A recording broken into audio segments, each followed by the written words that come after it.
So you've built a great business, now you need to attract and retain the best talent. But here's the challenge, top candidates expect more than just a salary. They want to share in the success that they've helped create. And that's where employee share schemes come in. In this video, I'll show you how share schemes can transform your ability to compete for talent while delivering significant tax advantages for both you and your employees. First, let's talk about why this matters. Imagine you want to reward a key employee with £100,000 worth of value. After income tax at 45% and employee NICs and employer NICs, your employee gets 53 grand and it's cost the company 113 grand. So the total tax is over 60,000. Whereas if you pay the same value of £100,000 as a share option scheme, for example, they could just pay 14% tax, leaving them with £84,000. So that's £31,000 more in their pocket, and you could still get a corporation tax deduction on the value that they receive. So let's have a look at the four main options that we would consider in terms of incentivising employees with shares. The first is EMI options, enterprise management incentives. And now these are normally thought of as the most tax efficient scheme available. You can grant options over shares worth up to £250,000 per employee.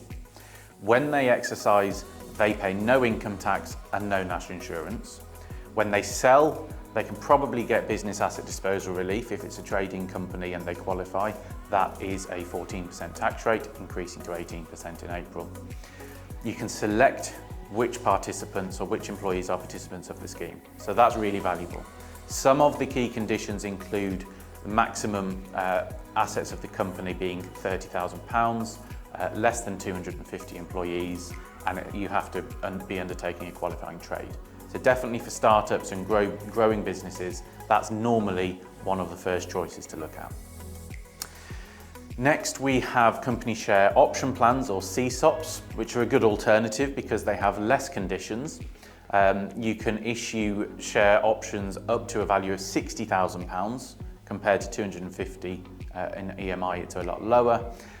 You get the tax advantages provided they are exercised within 3 to 10 years, whereas EMI is within 10 years, so there's a slight difference there. But the big thing with CSOPs, they don't have as many conditions, including the qualifying trades.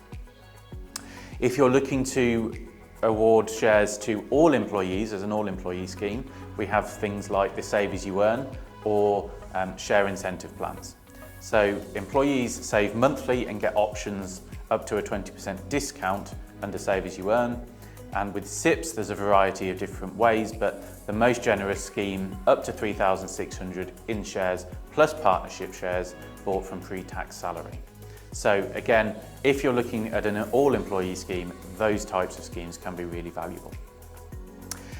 If none of the schemes appeal or none of the conditions can be met, we have growth shares, which aren't strictly a share scheme within the legislation, but how we design them in terms of setting a hurdle rate means that they can benefit from significant value whilst not paying this income tax up front that you might otherwise expect an employee to pay if you just give them shares on day one. So numerous different options we can look at. How do we actually implement these types of things? Well, the first thing is we need to understand the objectives of the company. Who do you want to incentivize? Is it just certain employees? Is it all employees? And how much do we want to give them? Do we want them to have voting rights, dividend rights, capital rights, all of those types of things? Once we know who, then we need to think about which schemes can qualify. If it's just a specific employee, EMI or CSOP, if neither, growth shares. After that, this is when we need the professional advice.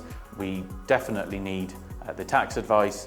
We may be able to apply to HMRC before we do the transaction or issue the options to confirm that they're comfortable with the valuations we're exercising them at. And probably you'll want a solicitor involved in terms of amending articles if you've got a new share class, a shareholders agreement, all of these types of things. So there's a lot to consider. And when we're implementing share option schemes, a lot of the time we're looking at what value they might get on a potential sale in the future. And if we're doing that, then we definitely want to make sure that this is as robust as possible, and in due diligence, which it will be looked at in a lot of detail, that nothing comes out of the woodwork at that point. So at the end of this month, we'll be releasing our newsletter. In that, we'll have a fact sheet explaining all of this in a huge amount of detail, and so watch out for that. If you haven't already subscribed to the newsletter, do that as well. As always, like, comment, share. It lets me know that these videos are well received, and if you have any comments or interpretation of this legislation, really interested to hear everyone's thoughts.